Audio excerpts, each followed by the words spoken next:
これはですね、はい。本当にすごく私は怖かったんですけど、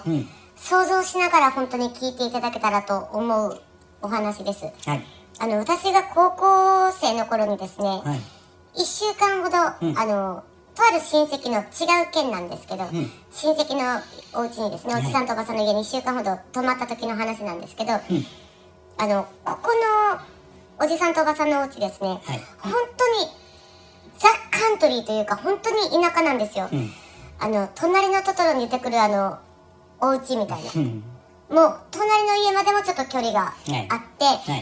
夏場でも街灯がないから真っ暗で、結構一人でいても怖いって思うような感じの場所なんですね。でそこに泊まりに行ってた時に、おじさんとおばさんがですね、その公民館で集会というか集まりというか、があるからちょっと2時間ほど留守番しててほしいって言われたんですね。で分かったって言って、でそのおじさんとおばさんがもう夜になるし、誰が来てももう出なくていいからねって、で分かりましたって言って、いってらっしゃいみたいな感じで、で私はそのまま今というかに戻って、テレビ見てたんですよ。そしたらちょっと経ってぐらいでピンポーンってなったんですよ。チャイムが鳴って、って思ったけど、誰がもう出なくていいよって言われてたから、私素直に居留守を決め込んだんですよ。ずっとテレビ見てて、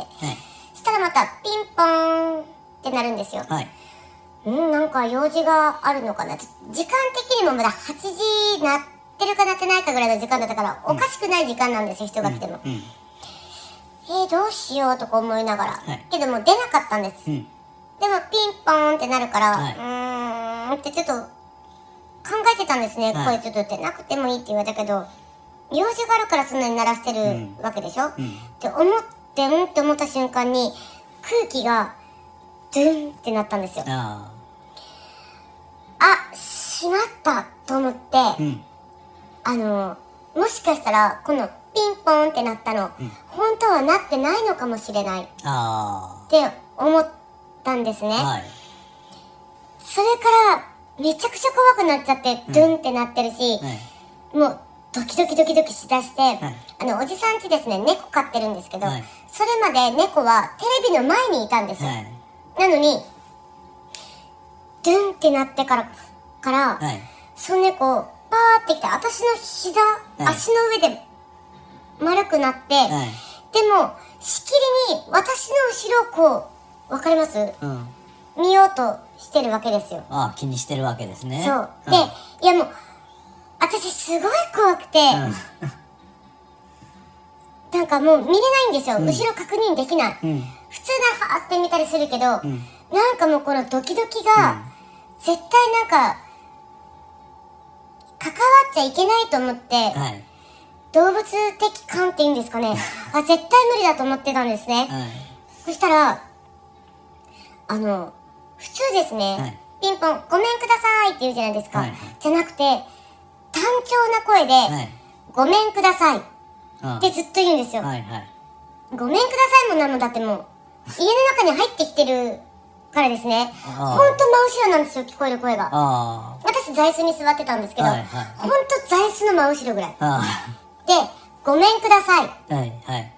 ごめんくださいってずっと単調に言うんですね。で、ちょっと無理と思って、どうしようと思ったんですよ。でもずっとごめんください言うから、もう嫌だって大きい声で言ったんですよね。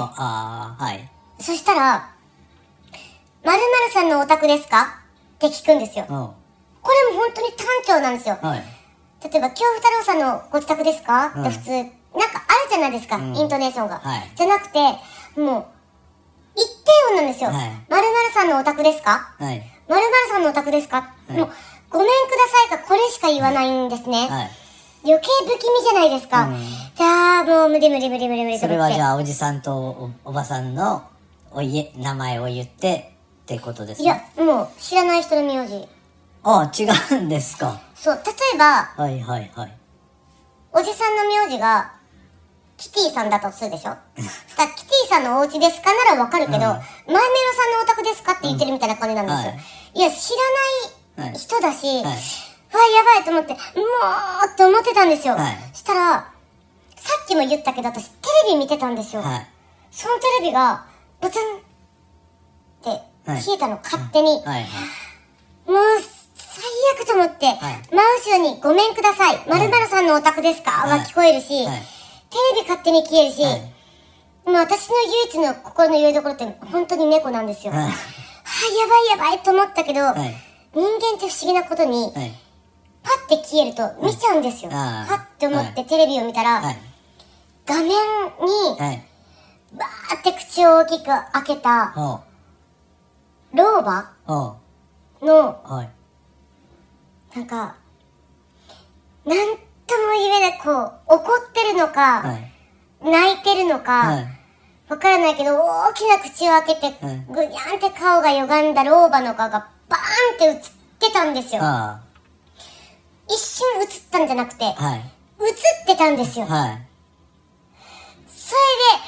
で、うわーって言ったのが最後で、私多分そのまま本当に気絶してるんですよ。そしたら、その、集会というか、集まりに行ってたおじさんとおばさんが帰宅して、私は気絶してたと思うんですけど、おばさん的にはもう玲子ちゃんこんな座椅子で寝て、って思ってたらしく、玲子ちゃん、ただいま帰ってきたよって言われたんですよ。で、はぁと思って、で、猫もここにいっぱなしだし、で、ちょっとおばちゃん、おいちゃん聞いてって言って、全部ことの、もう、その経緯を説明したんですよ。ピンポンってなって、で、ごめんくださいって言われて、で、いや、もう嫌だって言ったら、〇〇さんのお宅でしょうかって言って、もうこれを連呼するし、で、テレビが消えたら、その、なんか、あーって口開けて、ぐにゃんってなった、怒ってるとも泣いてるとも叫んでるとも取れるような老婆の顔が映ってたって言ったら、おばちゃんが、まあ、おばちゃんその、おじさんのことをお父さんって呼んでるんですけど、お父さんまた訪問者が来たよって言ったんですよ。またって言ったんですね。またにも引っかかるけど、訪問者って、何その怖い響きと思って、それ何って聞いたんですよ。そしたら、私との直属の血族はおじさんなんですよ。おじさんは、私のおじいちゃんの弟なんですね。で、おばちゃんが、だから、親戚とはいえ、血は繋がってない方なんですよ。で、その、おばちゃんの親族、ひいおばあちゃんの時代にですね、同性愛者の女性の方がいたらしくって、おばちゃんのその、ひいおばあちゃん世代のご親族に、女性で同性愛者の方がいて、今でこそほら全然大丈夫なんだけど、その当時ってやっぱほら、すごく厳しかったと思うんですよ、そういう性に対して。で、その親族一同からかなり煙たがられて、疎遠になってた方がいたらしいんですよ。で、その方が、そのひいおばあちゃんぐらいの世代の、つまり9世なんですよ。それ初めて聞いて、その、〇〇さんのお宅ですかその、〇〇さんが、私からしたら初めて聞く名字なんだけど、おばちゃんからしたら、自分のおばあちゃんの9世らしいんですよ。だから、おばちゃんも私が〇〇さんのお宅ですかって言った時に、なんで知っとんのって言ったんですよ。でも、私も知らないし言われた名前のままを直接言っただけで、で、その煙たがられて疎遠になった方がいたと。で、その方が、その、なんか疎遠になったけど、亡くなったかなんかっていうのは風の噂かなんかで聞いてたから、もうしかも70年、その当時ですよ。今からもっと前の話ですからね。その当時も70年以上も前の話で、年齢的にももう生きてるはずがない年齢なんですよ。おばちゃんのひいおばあちゃんですからね。だから、生きてるはずがないから、多分その方が、その、疎遠になった恨みなのか、何なのかで、その、訪問してきてるって言ってて、で、なんでここだけって聞いたら、玲子ちゃん違うのよって、実は、このおばちゃんの地元が、ちょっと離れた場所なんですよ。中国地方っていうんですか、なんですけど、そこに私の兄が住んでるでしょって、その、兄のところにも、夏場になったら、ピンポンって、ごめんください、〇〇さんのお宅ですかって、来る人がいるって。だから、もしかしたらその親族巡りを夏にかけてしてるんじゃないだろうかって言われた時は、本当に怖かった。それは、確かに怖いお話でしたね。本当に、再現 VTR とかにもしてほしいぐらい、いや、本当に怖くて、で、それから、あと数日間そのおじちゃんとおばちゃんの家に泊まったんですけど、もう私を一人にしないでって言ったの。